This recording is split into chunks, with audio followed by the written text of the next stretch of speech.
बच्चों, हम लोग जो है आज बहुपद के बारे में पढ़ेंगे। तो सबसे पहले इसमें शुरू करते हैं। आपको कक्षा 9th में बताया गया होगा कि राशियां जो है वो कितने प्रकार की होती हैं। राशियां आपकी दो प्रकार की होती है, एक चर होती है और दूसरी राशि होती है अचर। ठीक है, चर के बारे में आपको बताया गया होगा, इसके मान में परिवर्तन होता रहता है। चर के मान में परिवर्तन होता रहता है और अचर जो है के मान में कोई परिवर्तन नहीं होता है। के मान में कोई परिवर्तन नहीं होता है। ठीक है, इतनी बात आपने समझ ली होगी। जो इन दोनों से मिल करके आपका एक व्यंजक का निर्माण होता है। जो व्यंजक होगा वो या तो चर और अचर राशि को जोड़ा जाएगा या इनको घटा दिया जाएगा या इनका चर और अचर राशि का मल्टीप्लाई कर दिया जाएगा या इसको हम लोग भाग के रूप में लिख देंगे। कहने का मतलब है, इसको ऐसे समझ लें, जैसे हमारे पास एक चर राशि x है और अचर राशि 5 है, तो x + 5 एक व्यंजक हो गया। या इसको हम लोग ऐसे लिख सकते हैं x - 5, या इसको ऐसे लिख दें तो भी ये एक व्यंजक कहलाएगा। यहाँ पर चर गुणा अचर, कहने का मतलब है कि हमारे पास x है और अचर राशि 5 है, तो इसको हम लोग लिख सकते हैं 5x। ठीक है, तो ये एक व्यंजक हो गया। यहाँ पर जैसे x भागित 2 लिख दें तो ये आ जाएगा x/2। ठीक, तो यहाँ पर आप देख रहे हैं कि ये एक चर राशि है और एक अचर है, उसको जोड़ा जा रहा है, यहाँ घटाया जा रहा है, यहाँ गुणा कर रहे हैं, यहाँ भाग कर रहे हैं। तो ये जो है सभी के सभी व्यंजक बन गए। क्या बन गए भैया? व्यंजक बन गए। अब बात आती है कि जो व्यंजक हैं इसकी कंडीशन क्या होगी। तो ये हमें याद रखना है कि व्यंजक में चर के जो घातांक है उसका बहुत बड़ा रोल है। घातांक जो होना चाहिए एक पूर्ण संख्या होनी चाहिए। पूर्ण संख्या होती है, ये एक बहुत महत्वपूर्ण बात है कि व्यंजक में जो चर के घातांक है एक पूर्ण संख्या होनी चाहिए। जैसे हमारे पास एक व्यंजक जैसे लिखा हुआ है x³ + x² + 9, तो यहाँ पर x का घातांक देख रहे हैं 3 है, यहाँ पर x की घातांक 2 है, तो ये जो घातांक है वो एक पूर्ण संख्या है। ठीक है, और जैसे आपके पास लिखा हो x³ 4 + 5x, तो ये भी एक व्यंजक है क्योंकि यहाँ पर x का घातांक एक पूर्ण संख्या है। ठीक है, और अगर कहीं ऐसे लिख दे √x + 9, तो ये आपका व्यंजक नहीं है। क्यों नहीं है? क्योंकि आप इसमें देख रहे हैं जो x है, x की घात कितनी है? 1/2। जो 1/2 है वो पूर्ण संख्या नहीं है। पूर्ण संख्या के बारे में आप जानते ही होंगे कि पूर्ण संख्या क्या होती है। जो प्राकृतिक संख्या अगर उसमें 0 को हम जोड़ दें तो 1 2 3 4 5 ये सारी की सारी आपकी पूर्ण संख्या होती है। तो इसका जो घातांक हो वो इस रूप का होना चाहिए, तभी वो व्यंजक कहलाएगा, अन्यथा व्यंजक नहीं कहलाएगा। माने ये जो है ये व्यंजक नहीं है। ठीक है, इसको व्यंजक नहीं कहेंगे। क्यों? क्योंकि x का जो घातांक है वो एक पूर्ण संख्या नहीं है। ठीक है, और जब हमने व्यंजक को समझ लिया तो इस प्रकार के व्यंजक ही बहुपद कहलाते हैं, जिनकी घातांक जो हो वो एक पूर्ण संख्या हो। तो इस प्रकार के व्यंजक को, इस प्रकार के व्यंजक को क्या कहते हैं? बहुपद कहते हैं। बहुपद कहते हैं। ये चीज़ें आपको कक्षा 9th में बताई गई होंगी। अब बात आती है कि हमें बहुपद का नोटेशन क्या होता है। हम लोग बहुपद को px से व्यक्त करते हैं, ये हमें याद रखना है। जो बहुपद होता है इससे हम व्यक्त करते हैं, ठीक है। जनरल रूप में अगर हम px बराबर ले लें कि हमारे पास एक बहुपद लिखा है a px बराबर a n x की power n plus a n minus 1 x की पावर n माइनस 1 प्लस आगे a n माइनस 2 x की power n minus 2 plus dot dot dot dot plus यहाँ पर बचेगा a 2 x की घात 2 प्लस a 1 x की घात 1 और आपके पास फिर बचेगा a 0 x की पावर 0, ठीक है। तो इस तरीके के बहुपद हमने आपका ले लिया। तो यहाँ जो बहुपद के प्रकार हैं, एक तो घात के आधार पर, पदों की संख्या के आधार पर, पदों की संख्या के आधार पर जो बहुपद हैं वो 3 प्रकार के हैं। यहाँ पर जैसे अगर 3 के बारे में हमें जानकारी दी गई है, अगर एक पद है तो वो एक पदी बहुपद कहलाएगा। एक पदीय बहुपद अगर एक पद है तो एक पद का मतलब जैसे हमारे पास px बराबर लिख दिया उसने x प्लस 5, ठीक है। ये चर x में बहुपद है और इसमें बहुपद में पदों की संख्या लेकिन यहाँ पर 2 है, तो हमें क्या करना है, इसको इस तरीके से लिखना है 5x। तो ये आपका अब एक पदी हो गया। अगर हम यहाँ प्लस लगा देंगे तो ये फिर 2 पद हो जाएंगे अलग अलग। अभी यहाँ पर ये क्या है, एक पद है। और दूसरा देखो क्या है, अब आप देखें अगर आपके पास कोई बहुपद है, इसी को हम अगर लिख दें प्लस के रूप में, तो ये जो है ये एक द्विपदीय बहुपद कहलाएगा। 2 पदीय, क्यों, क्योंकि इस बहुपद में 2 पद है, ठीक है। और अगर हमारे पास कोई बहुपद है px जिसमें मान लो लिखा हो x square plus 9x plus 7, ठीक है। तो इसमें पदों की संख्या आप देख रहे हैं कितनी है, 3 है। तो इसको हम लोग कहेंगे त्रिपदीय बहुपद, ठीक है। कितनी बात आपको समझ में आ गई होगी संभवतः। पदों की संख्या के आधार पर ये बहुपद जो है वो हमने यहाँ 3 प्रकार के बताए हैं। इस तरीके से अगर 4 पद हैं तो चतुर्पदी बहुपद कहलाएगा। 5। अब बात आती है कि जो बहुपद होता है उसके गुणांक के बारे में भी हम लोग जान लेते हैं। जैसे हमारे पास एक हमने एग्जाम्पल ले लिया, px बराबर लिखा है 9x square plus 7x plus 6 ले लो, कुछ भी ले लो। तो यहाँ पर अगर हम x स्क्वायर का गुणांक की बात करें तो आपको कक्षा 9th में बताया जाता है x स्क्वायर का जो गुणांक होगा वो आपका कितना होगा, यहाँ पर 9, x के गुणा के रूप में जो भी लिखा है। और x का गुणांक जो होगा वो x के साथ गुणा में जितना लिखा है वो कितना होगा, 7 होगा। और जो यहाँ से अगर हम कह दें अचर पद क्या है, तो अचर पद आप क्या कहोगे, ये 6 है, ठीक है। मान लो एक दूसरा उदाहरण समझते हैं। जैसे हमने px से डिनोट किया था, अगर हमारे पास कोई बहुपद है जो चर y में है, अगर हमने लिख लिया 9y square minus 2/3y plus 11, ठीक है। तो हम यहाँ पर y, ये जो हमारे पास बहुपद है ये चर y में है। अगर हम यहाँ से y स्क्वायर का गुणांक निकालेंगे तो आप संभवतः समझ गए होंगे कितना होगा, y स्क्वायर का गुणांक होगा 9। और अगर हम कहेंगे y का गुणांक क्या होगा तो आप बता देंगे सीधे सीधे y का गुणांक कहेंगे, पहले तो आप कहेंगे 2/3, लेकिन नहीं, याद रखें चिन्ह सहित गुणांक इसका होगा तो होगा -2/3।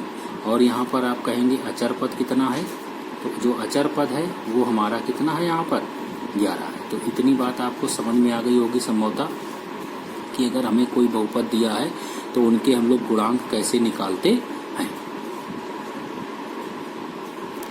अब हम लोग यहीं पर जान लें बहुपद की घात। तो तो जैसे हमने कोई बहुपद px ले लिया, देखना हमने लिया 3x की पावर 9 प्लस 7x की पावर 8 प्लस 6x की पावर 9, सॉरी 9 नहीं, यहाँ पर लेते 6 और प्लस 5x की पावर 5 प्लस 11x की पावर 4 प्लस मान लो हमने लिख दिया x के। ठीक है, ये हमारे पास एक बहुपद लिखा हुआ है fx बराबर 3x की पावर 9 प्लस 7x की पावर 8 प्लस 6x की पावर 6 प्लस 5x की पावर 5 प्लस 11x की पावर 4 प्लस समथिंग। ठीक है, तो बहुपद की घात क्या होती है, ये आपका यहाँ पर जो चर है वो क्या है, x है। तो इस x की हमें घात देखनी है, अधिकतम घात, अधिकतम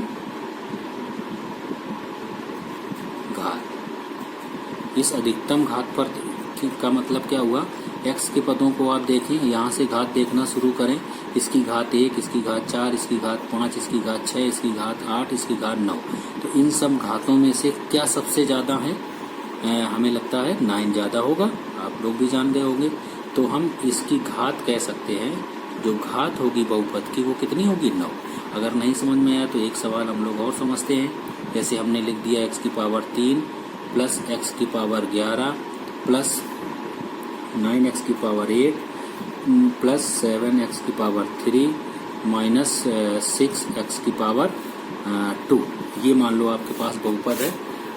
बहुपद होने के नाते बहुपद है किसमें, ये x में है, x जो है वो चर है। अब हमें इस x की घात देखनी है, अधिकतम घात। तो आप अधिकतम घात क्या जान रहे हैं, अधिकतम घात। तो अधिकतम घात यहाँ पर आपको दिख रही है, यहाँ 3 है, ये 11 है, ये 9 है, ये 3 है, ये 2 है। घात से मतलब है, इनके गुणांक से मतलब नहीं है। तो यहाँ पर हमें अधिकतम घात कितनी मिल रही है, 11। तो इसकी जो घात होगी बहुपद की वो कितनी हो जाएगी, 11 हो जाएगी। ठीक है बच्चों, अब हम लोग देखो समझेंगे कि बहुपद की घात के आधार पर बहुपद के प्रकार। इसके पहले हमने पदों की संख्या के आधार पर सीखे थे बहुपद के प्रकार। तो यहाँ पर पहला जो है, अगर एक घात है तो उसको हम कहेंगे रैखिक बहुपद। क्या कहेंगे, रैखिक बहुपद। तो कहने का मतलब उसकी रैखिक बहुपद जो होगा उसकी घात कितनी होगी, 1 होगी।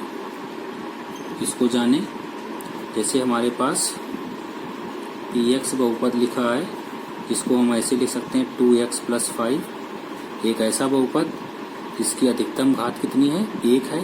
तो इसको हम लोग क्या कहेंगे, रैखिक बहुपद कहेंगे। दूसरा एग्जाम्पल हम लोग समझ लेते हैं।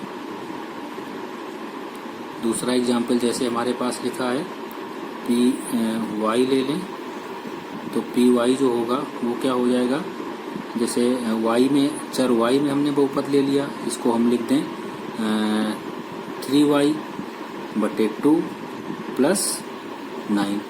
तो ये भी क्या होगा, ये भी एक रैखिक बहुपद होगा, क्योंकि जो चर है उस चर की घात कितनी है, 1 है। अगर घात 1 है तो वो कौन सा बहुपद कहलाएगा, रैखिक बहुपद कहलाएगा। ठीक है, तो देखो यहाँ से आती बात एक निकल करके, जो रैखिक बहुपद होगा उसका जो व्यापक रूप होगा वो होगा ax प्लस b।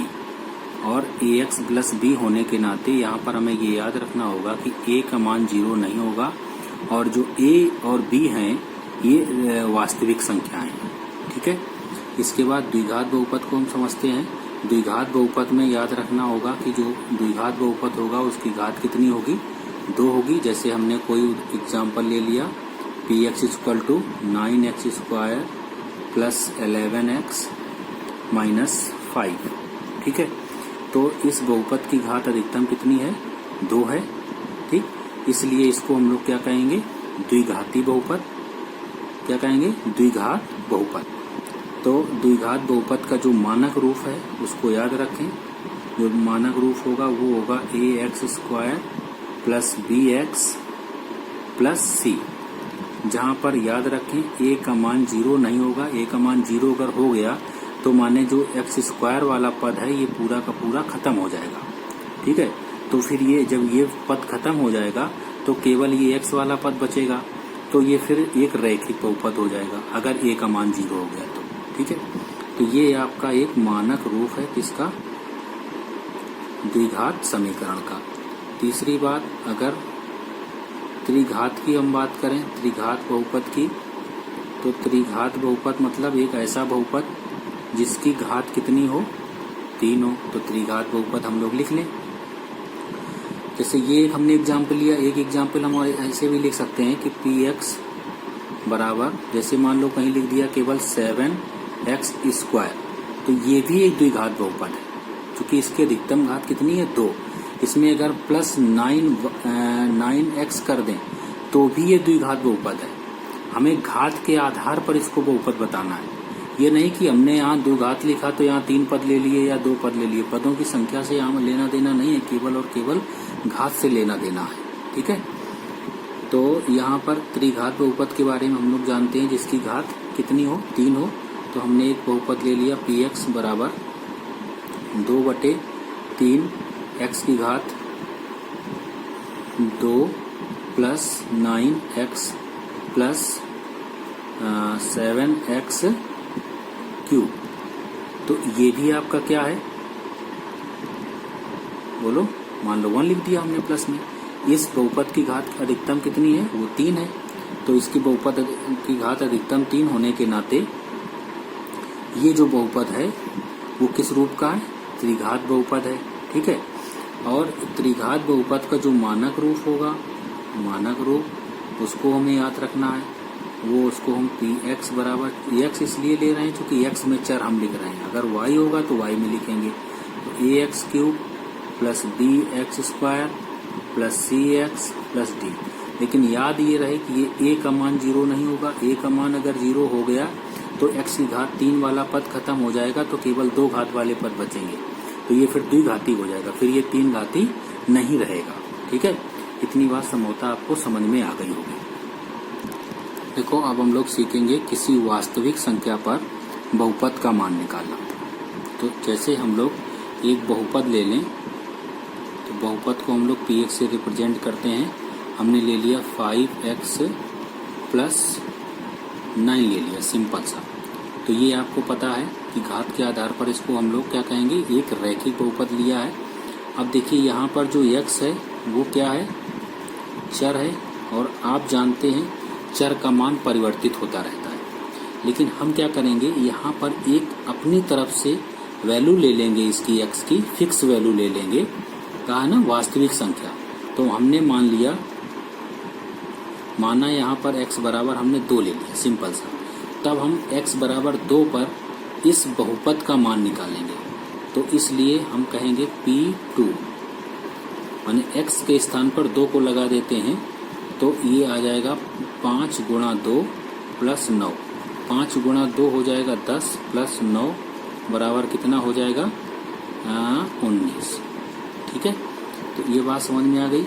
माने इस बहुपद का, माने px जो बहुपद था उसका मान x बराबर 2 पर कितना होगा, 19 होगा।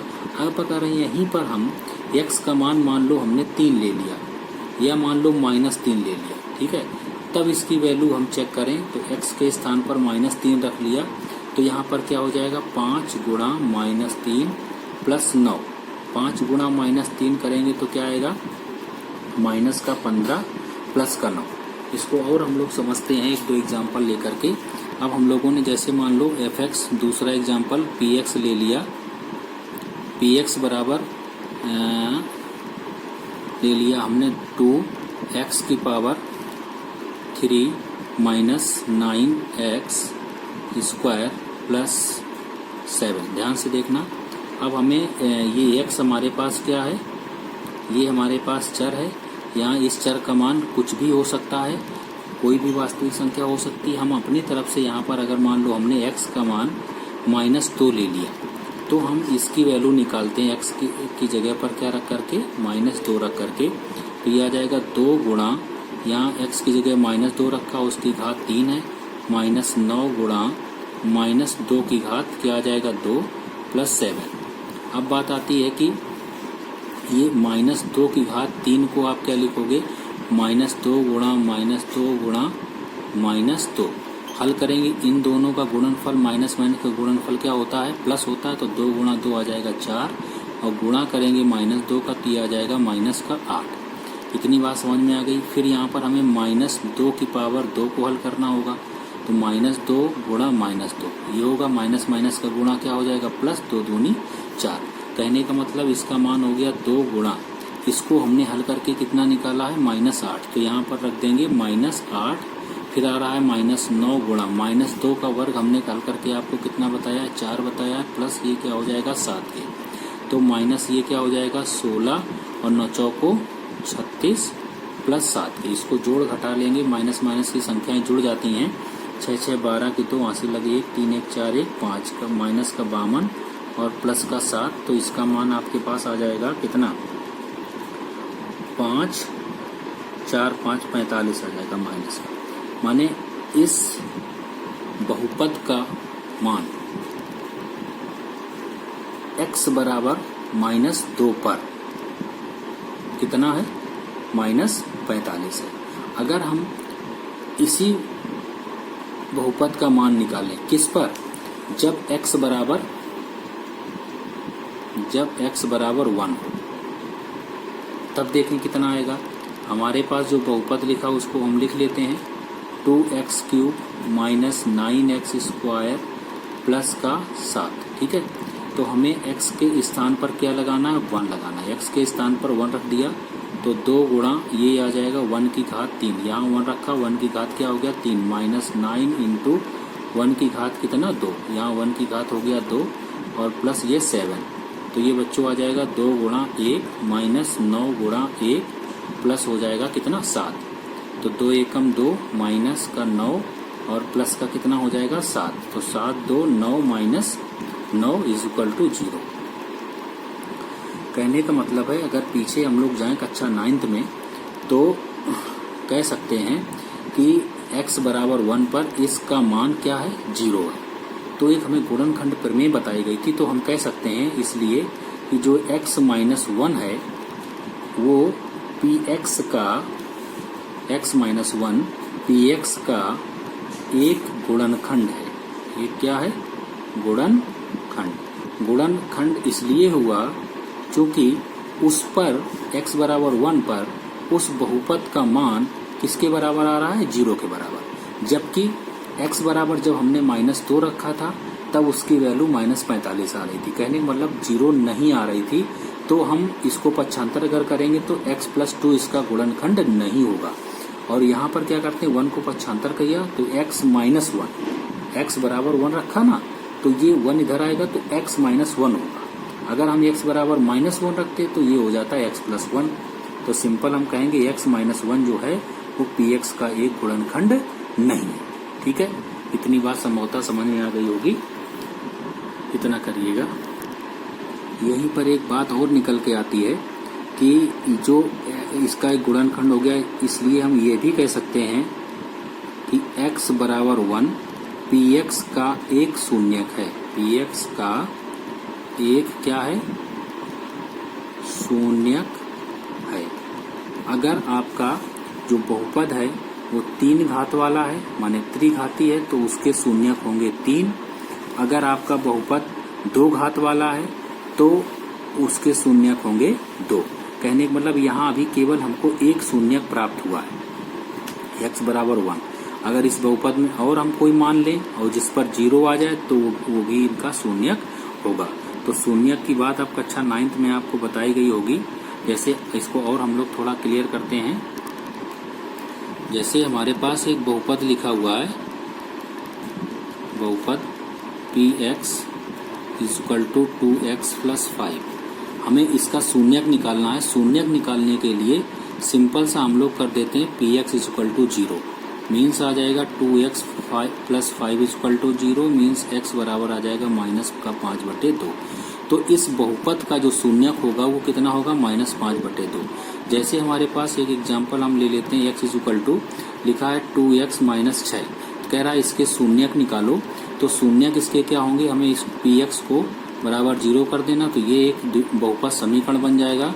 मीन्स 2x - 6 बराबर 0 हो जाएगा। तो 2x बराबर 6 मीन्स x बराबर 6/2 बराबर 3। माने जो 3 है वो px का मतलब ये इसका का एक क्या है, शून्यक है। अगर हम यही बात जनरल वे में कहते हैं कि ax प्लस b एक हमारे पास बहुपद है, इसका हमें शून्यक निकालना है, तो हम बराबर 0 कर दें तो हमारे पास आ जाएगा x बराबर माइनस का b अपॉन a। b जो है वो क्या है, अचर पद है, अचर पद है, और a क्या है हमारा, x का गुणांक है, x का गुणांक है। तो सिंपल सी बात आप कह सकते हैं कि हमें अगर शून्यक निकालना है तो शून्यक का इनके गुणांकों के साथ भी संबंध होता है। अगर हमारे पास 3x प्लस 5 एक बहुपद दिया है और इसका हमें शून्यक चाहिए का शून्यक, तो हम लोग कैसे निकालेंगे, इस वाले सूत्र से कि माइनस अचर पद बटे x का गुणांक। तो ये शून्यक जो होगा माइनस का अचर पद, तो क्या होगा माइनस का 5 बटे गुणांक में x का गुणांक कितना 3, तो इसका शून्यक कितना आ जाएगा -5 बटे 3। इतनी बात समझ में आ गई या नहीं, तो इतना आप करिएगा, फिर हम लोग आगे देखते हैं।